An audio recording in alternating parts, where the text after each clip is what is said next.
Hello friends, welcome to literature fire channel. இன்றைக்கி நம்ம சேனலில் சசி தேஷ்பாண்டே எழுதின தட் லாங் சைலன்ஸ் அப்படிங்கிற நாவலோட சம்மரியை தான் பார்க்க போகிறோம். அதுக்கு முன்னாடி இந்த மாதிரி சம்மரி வீடியோஸ்க்கு நம்ம சேனலில் சப்ஸ்கிரைப் பண்ணிக்கோங்க. முதல்ல இந்த நாவலோட கேரக்டர்ஸ் பார்த்துடலாம்.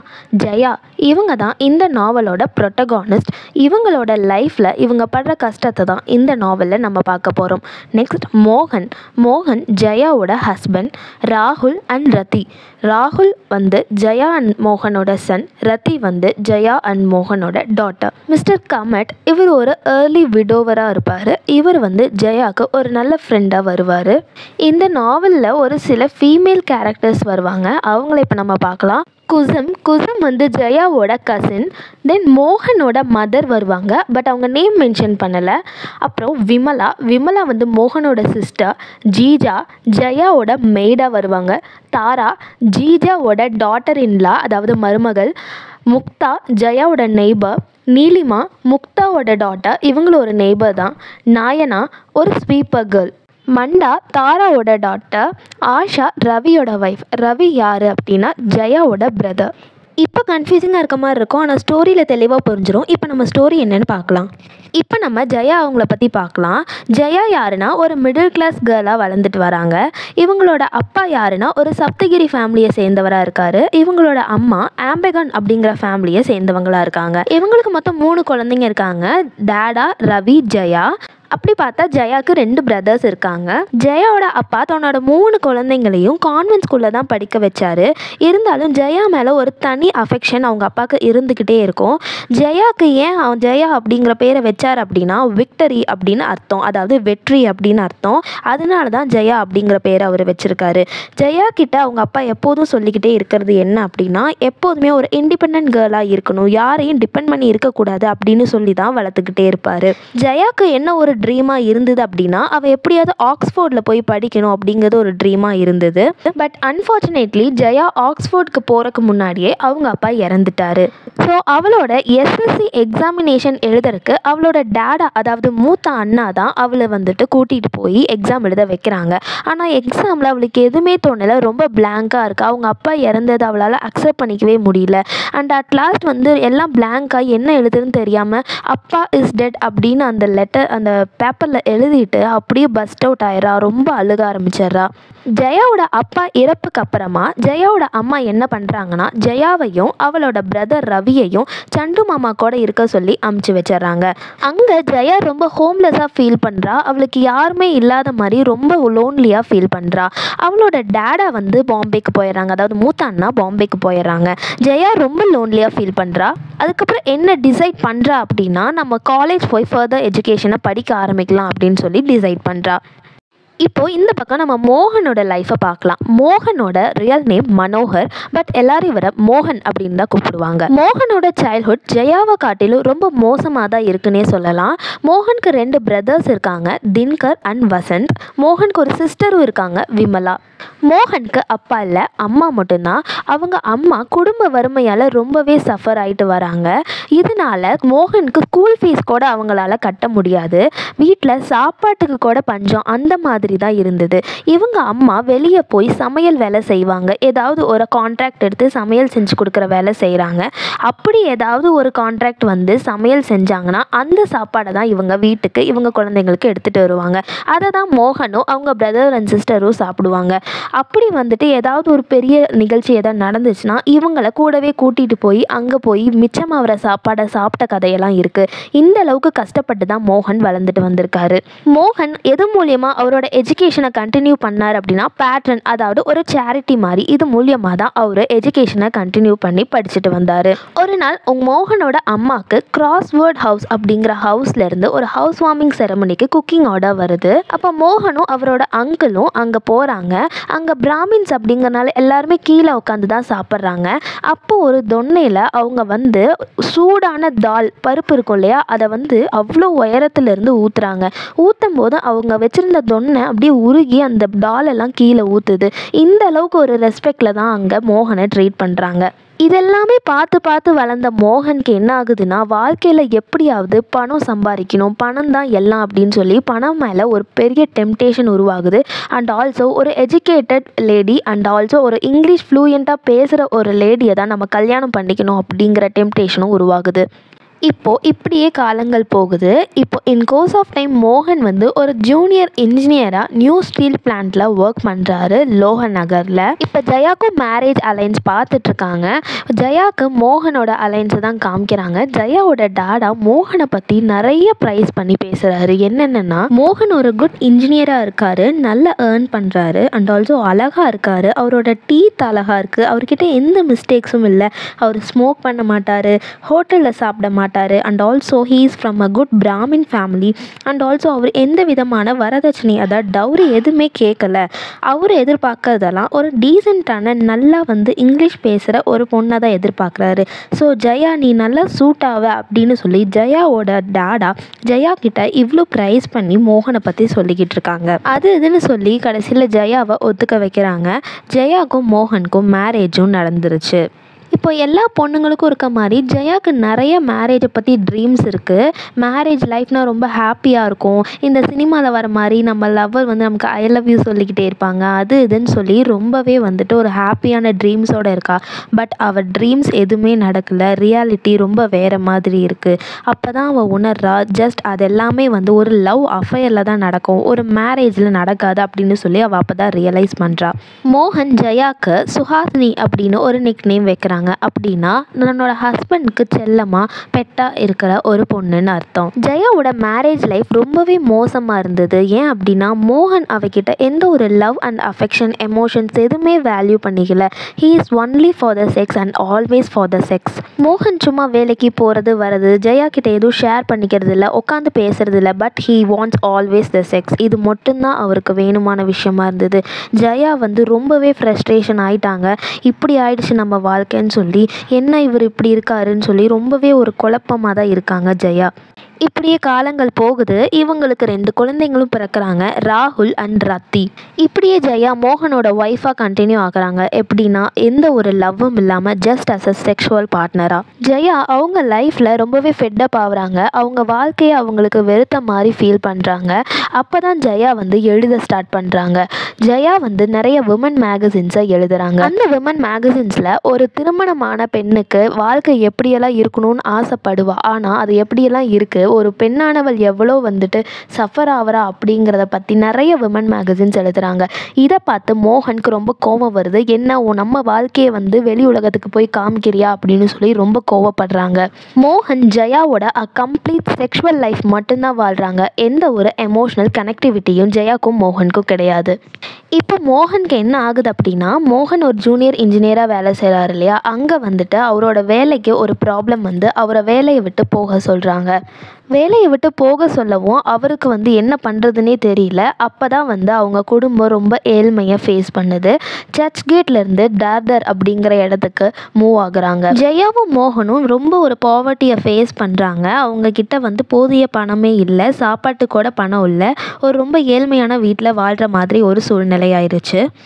ஆனால் மோகன் இதுக்கும் கூட ஜெயாவை தான் வந்து ப்ளேம் பண்ணுறான். என் வேலை போனதுக்கு காரணமே நீ தான், என் ஒய்ஃபாக இருந்து நீ என்னத்தை பண்ண, நீ சும்மா தானே இருக்க அப்படின்னு சொல்லி ஜெயாவை வந்து திட்ட ஆரம்பிக்கிறான்.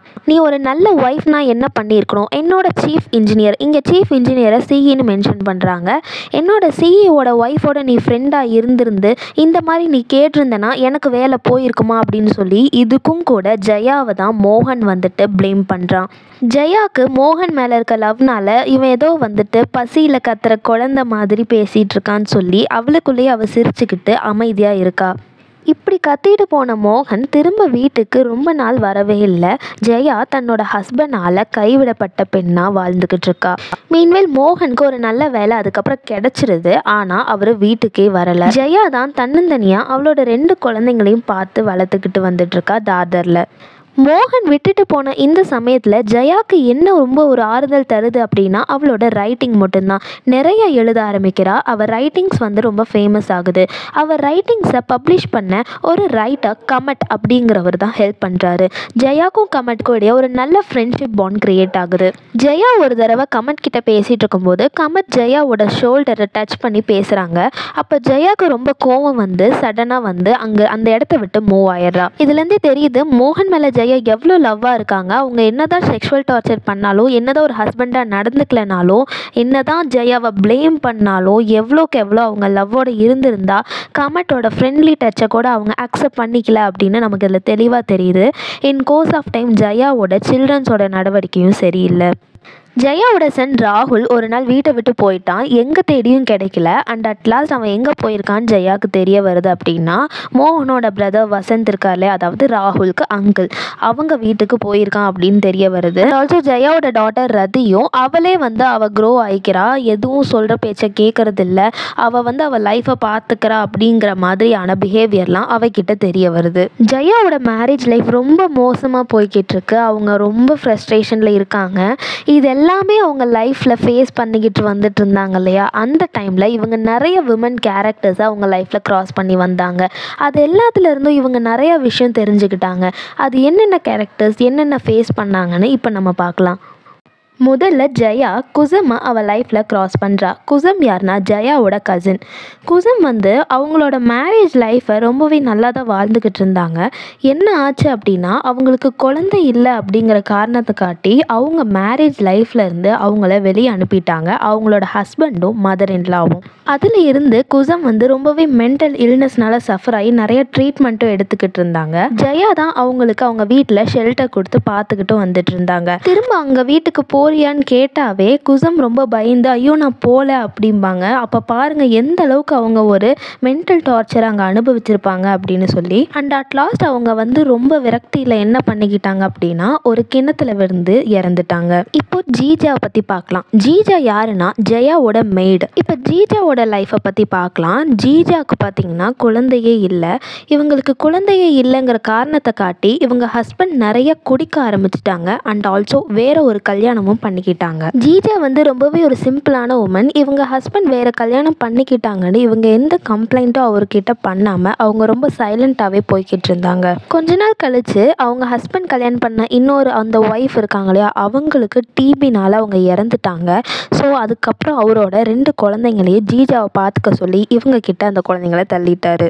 இவங்களோட அந்த பையன் பேர் ராஜாராம். ராஜாராமுக்கு தாரா அப்படிங்கிற பொண்ணை இவங்க கல்யாணம் பண்ணி வச்சாங்க. பட் இந்த ராஜாராமுக்கோ இவங்க ஹஸ்பண்டுக்கோ எந்த ஒரு டிஃப்ரென்ஸும் இல்லை. இவன் ரொம்பவே குடிப்பான். அது மட்டும் இல்லாமல் குடிச்சிட்டு வந்து இவன் ஒய்ஃப் தாராவை ரொம்பவே அடிக்கவும் செய்வான். தாராக்கு 3 இயர்ஸ் ஆஃப் மேரேஜ் லைஃப்பில் 2 குழந்தைங்க இருக்கு. ராஜாராம் வேலைக்கும் போக மாட்டான். ஸோ தாரா என்ன பண்ணுறாங்கன்னா இவங்க மாமியாரான ஜீஜா கூடையே வந்துட்டு வீட்டு வேலைகளுக்காக போவாங்க. பணமும் சம்பாதிக்கிறாங்க. அந்த பணத்தையும் இவங்க ஹஸ்பண்ட் ராஜாராம் பிடுங்கிக்குவார். இதை பார்த்தே தான் தாராவோட பொண்ணு மண்டா வளர்ந்துக்கிட்டு வரா. இப்போ தாராவோட எல்டர் டாட்டர் மண்டாவோட லைஃப்பை பற்றி பார்க்கலாம்.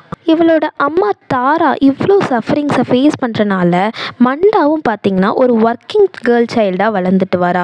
மண்டா எந்த மாதிரி வேலைகளை செய்வா அப்படின்னா காலையில் ஆனால் ஸ்கூலுக்கு போவா. அண்ட் பால் விற்று சம்பாதிப்பா. அப்புறம் மணிக்கணக்காக ரேஷன் கடையில் க்யூவில் நிற்பா வீட்டுக்கான கெரோசினும் அரிசி வாங்குறதுக்காக. அப்புறம் அவளோட லீவ் டேஸில் ஜீஜாக்கு வந்து பாத்திரம் கழுவி கொடுத்து ஹெல்ப் பண்ணுவா. அண்ட் ஆல்சோ தாரா ஒரு பிஸ்னஸ் பண்ணுறா. என்ன அப்படின்னா பட்டேட்டா வடாஸ் அப்படிங்கிற ஃபுட் ஐட்டமை செல் பண்ணி பிஸ்னஸ் பண்ணுறாங்க. அப்படின்னா பொட்டேட்டோ வச்சு பண்ணக்கூடிய ஒன் ஆஃப் த வடா மாதிரி. இந்த 3 விமன் இருக்கக்கூடிய இந்த ஃபேமிலி 24 மணி நேரமும் வேலைன்னு இருக்காங்க.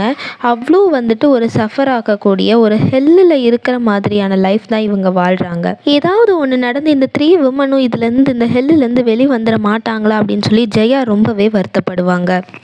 இப்போ அடுத்து விமலா. இவங்க யாருன்னா மோகனோட சிஸ்டர். இவங்களோட லைஃப்பை பற்றி பார்க்கலாம். விமலா ஒரு பெரிய இல்னஸ்னால சஃபர் ஆகிட்டு வருவாங்க. அவங்க எப்போதுமே பெட்லேருந்து எந்திரிச்சே வரமாட்டாங்க. இதை விமலாவோட மதர் இன்லா நோட்டீஸ் பண்ணியோ அவங்கள ஹாஸ்பிட்டலுக்கே கூட்டிகிட்டு போக மாட்டாங்க. இந்த விஷயம் தெரிஞ்சு ஜெயா அண்ட் மோகன் போய் விசிட் பண்ணுறாங்க விமலாவை. அப்போ விமலாவோட மதர் இன்லா ரொம்ப கேர்லெஸ்ஸாக சொல்கிறாங்க, எந்த விமனும் இதுக்காகலாம் டாக்டரை போய் பார்க்க மாட்டோம் எங்கள் ஃபேமிலியில் அப்படின்னு சொல்கிறாங்க. பட் மோகனும் ஜெயாவும் விமலாவை ஹாஸ்பிட்டல் கூட்டிகிட்டு போகிறாங்க. பட் டாக்டர் என்ன என்ன சொல்கிறாங்கன்னா, இவங்களுக்கு ஒரு ஓவேரியன் டியூமர் இருக்குது அண்ட் ஆல்சோ லங்ஸில் மெட்டாசிஸ் இருக்குது, நீங்கள் ரொம்ப லேட்டாக சர்ஜரிக்கு கூட்டிகிட்டு வந்தீங்க அப்படின்னு சொல்லிட்டாங்க. அன்ஃபார்ச்சுனேட்லி விமலாவும் இறந்துட்டாங்க. மோகன் ரொம்பவே வருத்தப்படுறாங்க. இவன் ஏன் இதை முன்னாடியே எனக்கு ஒரு லெட்டர் ஆச்சு அனுப்பியிருக்கலாம் அப்படின்னு சொல்லி ரொம்பவே வருத்தப்படுறாரு. இப்போ நாயனா அப்படிங்கிறவங்கள பற்றி பார்க்கலாம். இவங்க ஒரு ஸ்வீப்பர் உமனாக இருக்காங்க. இப்போ நாயனா அகைன் ப்ரெக்னெண்ட்டாக இருக்காங்க. இவங்களுக்கு ஆல்ரெடி 2 கேர்ள் சைல்டு இருக்குது. இவங்களோட 2 பசங்க பிறந்தோடனே இறந்துட்டாங்க. அதுவும் அது 2வது பையன் ரீசெண்டாக தான் இழந்தான். இந்த வருத்தத்தில் நாயனா இன்னுமே இருக்காங்க. இந்த சமயம் தான் இவங்க அகைன் ப்ரெக்னெண்ட்டாக இருக்காங்க. நாயனா இப்போ பிறக்க போகிற பிள்ளையாச்சு பையனாக பிறக்கணும்னு ரொம்பவே வேண்டிக்கிறாங்க. அது மட்டும் இல்லாமல் இவங்களோட ஹஸ்பண்டும் சரி, பிரதர்ஸும் சரி, ஃபாதரும் சரி எல்லாருமே நல்லா குடிக்கிறவங்க, ஒன்றுத்துக்கும் பிரயோஜனமே இல்லாத ஆளுங்க தான் அப்படின்னும் புலம்புறாங்க. அப்போ ஜெயா கேட்குறா, இவ்வளோ இருந்தும் ஏன் இன்னும் வந்துட்டு நீங்கள் வந்து ஒரு பையனை தான் பெற்றுக்கணும் அப்படின்னு நினைக்கிறீங்க அப்படின்னு கேட்குறாங்க. நான் பெற்றுக்கலைன்னா என்னை வீட்டை விட்டு அனுப்பிடுவாங்கன்னு நாயனா சொல்கிறாங்க.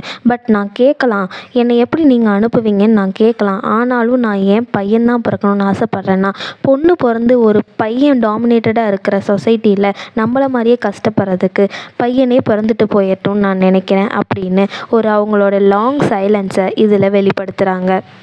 ஒரு நாள் ஜெயாவும் மோகனும் தூங்கிக்கிட்டு இருக்கும்போது ஸ்ட்ரீட்டில் ஒரு விமன் கதற சத்தத்தை ஜெயா கேட்குறா. என்ன அப்படின்னு விண்டோ வழியாக பார்க்கும்போது ஒரு விமனை அவளோட ஹஸ்பண்ட் ரொம்ப அடிக்கிறான். அந்த விமன் அம்மா அம்மான்னு சொல்லி வலியால் துடிக்கிறாங்க. அப்போ அந்த வழியை கிராஸ் பண்ணி போகிற ஒரு மேன் என்ன சொல்கிறான் அப்படின்னா, அந்த விமனை மெதுவாக கற்று இவ்வளோ நாய்ஸ் போடுற, இங்கே எல்லாம் தூங்கிட்டு இருப்பாங்க நைட் டைமில் அப்படின்னு சொல்லிட்டு போகிறான். இதை பார்த்துட்டு இருக்க ஜெயா ரொம்பவே ஷாக் ஆகிறா. ஆஷா ரவியோட ஒய்ஃப், அதாவது ஜெயாவோட அண்ணனோட ஒய்ஃப். ரவி தன்னோட ஒய்ஃப் ஆஷா கிட்ட ரொம்பவே ரூடாக நடந்துக்கிறான். ஹஸ்பண்ட்ஸ் தவிர உங்களுக்குலாம் என்ன வழி, மிஞ்சி போனால் உங்கள் அப்பா அம்மாட்ட ஓடுவீங்க அவ்வளோதானே அப்படின்னு ரொம்பவே கேவலமாக பேசுவான். ஜெயா ரொம்ப வருத்தப்படுறா ஆஷா கிட்ட, சாரி, எங்கள் வீட்டுக்கு புதுசாக வந்த பொண்ணு, எங்கள் அண்ணனை கல்யாணம் பண்ணிட்டு வந்திருக்கீங்க, சீக்கிரமாக இதெல்லாம் சரியாகும், நீங்கள் தான் சரி பண்ணணும் அப்படிங்கிற மாதிரிலாம் பேசுகிறாங்க. மற்றவங்க தான் அப்படின்னா ஜெயாவோட வீட்டிலையே ஜெயாவோட சொந்த அண்ணாவே இப்படி தான் அப்படின்னு ஜெயாவுக்கு அப்போ தான் தெரிய வருது. ஜெயாவோட அண்ணனும் ஒரு மேல் ஷாவனிஸ்ட்னு ஜெயாவுக்கு அப்போ தான் தெரிய வருது. இப்போ முக்தாவை பற்றி தான் பார்க்க போகிறோம். முக்தா ஜெயாவோட நெய்பர். முக்தா எப்படிப்பட்ட விமன் அப்படின்னா, அவங்க ஒரு கிரேட் டான்ஸர். ஜெயா எப்போதுமே முக்தாவை ஒரு கிரேட் டான்ஸரை ரொம்ப ஹாப்பியாக இருக்கிறத தான் பார்த்துருக்காங்க. பட் ஒன்ஸ் இவங்களோட ஹஸ்பண்ட் அருண் வந்துட்டு ட்ரெயின்லேருந்து விழுந்து இறந்துட்டாங்க. அதுக்கப்புறமா முக்தா ஒரு விடோ ஆயிட்டாங்க இல்லையா, அந்த விடோ அப்படிங்கிறத ஒரு சாபமாக நினச்சி அவங்க வந்து ஹிந்து விமனாக இருக்கனால ஒரு ஃபாஸ்டிங், அதாவது ஒரு விரதத்தை எப்போதும் லைஃப் லாங் கடைபிடிச்சிட்டு வந்தாங்க. ஜெயாவுக்கு இதெல்லாம் ரொம்ப அதிர்ச்சியாக இருந்தது. ஒரு விடோ அப்படின்னா என்ன பெரிய பாவம், எதுக்காக விரதம்லாம் இருந்து இந்த பாவத்தை கழிக்கிறாங்க அப்படின்னு சொல்லி. இப்போ நீலிமா பற்றி பார்க்கலாம். நீலிமா யாருன்னா முக்தாவோட டாட்டர். நீலிமா ஒரு டீனேஜ் கேர்ள் அப்படிங்கிறதுனால ஒன்ஸ் அவளோட பீரியட் அப்போ அவள் ரொம்பவே அப்செட்டாக இருந்தா. அப்போ அவளோட ட்ரெஸ்ஸில் சம் ஸ்ட்ரெயின்ஸ் இருந்தது. அதை ஜெயா நோட்டீஸ் பண்ணா. உடனே ஜெயா கிட்ட நீலிமா, இது ரொம்ப ஆக்வர்டாக இருக்கா ஆன்ட்டி, என்னால் முடியல, இதை ஸ்டாப் பண்ண வழி இல்லையா, ஏதாவது ட்ரக்ஸ் எடுத்தால் என்னால் இதை ஸ்டாப் பண்ண முடியுமா அப்படின்னு சொல்லி ரொம்ப அப்செட்டாக பேசினா. அதுக்கு ஜெயா என்ன சொன்னாங்க அப்படின்னா, இதுக்கெல்லாம் நீ எதுக்கு ரொம்ப வந்து பேடாக ஃபீல் பண்ணுற, அண்ட் ஆல்சோ இதெல்லாமே வந்துட்டு ஒரு நேச்சர், விமனோட நேச்சர். விமன் தான் இருக்கிறதுலையே ஸ்ட்ராங்கஸ்ட் செக்ஸ், இது யாருக்கும் தெரியறதில்ல. இன்னும் நீ லைஃப்பில் நிறைய ஃபேஸ் பண்ணணும், இன்னும் நீ ஒரு ஸ்ட்ராங் விமனாக வளரணும். ஸோ இதுக்கெல்லாம் வந்து நீ ரொம்ப பேடாக ஃபீல் பண்ணி அப்செட் ஆயிக்க வேணாம் அப்படின்னு சொல்லி நீலிமாக்கு ஜெயா அட்வைஸ் பண்ணுறா. அண்ட் ஆல்சோ இந்த மாதிரி எந்த பில்ஸும் எடுத்துக்க கூடாது அப்படின்னு சொல்லியும் வார்ன் பண்ணுறா. இந்த மாதிரி பல விமனை தான் ஜெயா அவள் லைஃப்பில் கிராஸ் பண்ணிட்டு வரா. அப்போ தான் ஜெயாவுக்கு தெரியுது, தான் மட்டும் மேரேஜ் லைஃப்பில் கஷ்டப்படலை, எல்லாருமே விமன் அப்படின்னு இருந்தாவே மென்னால் ரொம்பவே சப்ரஸ் ஆகப்பட்டு ரொம்பவே வந்து கஷ்டப்படுறாங்க அப்படின்னு ஜெயாவுக்கு அப்போ தான் புரிய வந்தது. அண்ட் ஆல்சோ மென் அப்படிங்கிறவங்க ஒரு மேல் சாவ்னிஸ்டாக தான் எல்லா இடத்துலையும் இருக்காங்க அப்படின்னும் அவள் பார்த்தா. இப்போது மோகன் ரொம்ப நாளாக வீட்டுக்கு வரலை இல்லையா, ஜெயா ரொம்பவே கஷ்டப்பட்டுட்டு இருக்காங்க இல்லையா. ஒரு நாள் வந்து ஒரு டெலகிராம் வருது. என்ன அப்படின்னா, சீக்கிரமாக நான் வீட்டுக்கு வரப்போகிறேன் அப்படின்னு சொல்லி மோகன் கிட்டேருந்து ஒரு டெலகிராம் வருது. இந்த டெலகிராம் பார்த்த உடனே ஜெயா என்ன முடிவெடுக்கிறான்னா, அவள் ஹஸ்பண்ட் வந்ததுக்கப்புறமா அவர்கிட்ட ரொம்ப பாசமாக எப்போதும் போல் நடந்துக்கணும், பட் ஆனால் சைலண்ட்டாக மட்டும் இருக்கக்கூடாது. இவளோட இந்த லாங் சைலன்ஸ் தான் இந்த எல்லா நிலைமைக்கும் காரணம் அப்படின்னு சொல்லி ஜெயா ஃபீல் பண்ணுறா. அண்ட் ஆல்சோ எல்லா விமனும் அவங்க சைலன்ஸை பிரேக் பண்ணாவே அவங்க வாழ்க்கையில் சக்ஸஸ்ஃபுல் விமனாக மாறலாம். அண்ட் ஆல்சோ மேல் சாவ்னிசம், மேல் டாமினேஷன் அப்படிங்கிறத கண்டிப்பாக கட்டுப்படுத்தலாம் அப்படின்னு ஜெயா சொல்கிறா. ஜெயா மோகன் வரப்போகிறத நினச்சி ரொம்ப ஹாப்பியாக இருக்கா. ஆனால் அதே சமயம் இனிமேல் சைலண்ட்டாக மட்டும் இருக்கக்கூடாது அப்படிங்கிற டெசிஷனில் ரொம்பவே உறுதியாக இருக்கா. ஸோ இதுதான் சசி தேஷ்பாண்டே ரொம்ப பியூட்டிஃபுல்லாக இந்த நாவலில் கொண்டு வந்திருப்பாங்க. ஈவன் அவங்க கூட அவங்க லைஃப்பில் சஃபர் ஆகிருக்கலாம். அண்ட் ஆல்சோ விமன் அப்படிங்கிற ஒரு ஜெண்டர் இப்போ வரைக்கும் ஒரு மேல் டாமினேஷனால் சஃபர் ஆகிக்கிட்டு தான் இருக்குது அப்படிங்கிறத பியூட்டிஃபுல்லாக இந்த நாவலில் சொல்லியிருக்காங்க. So that was the end of the novel, that long silence.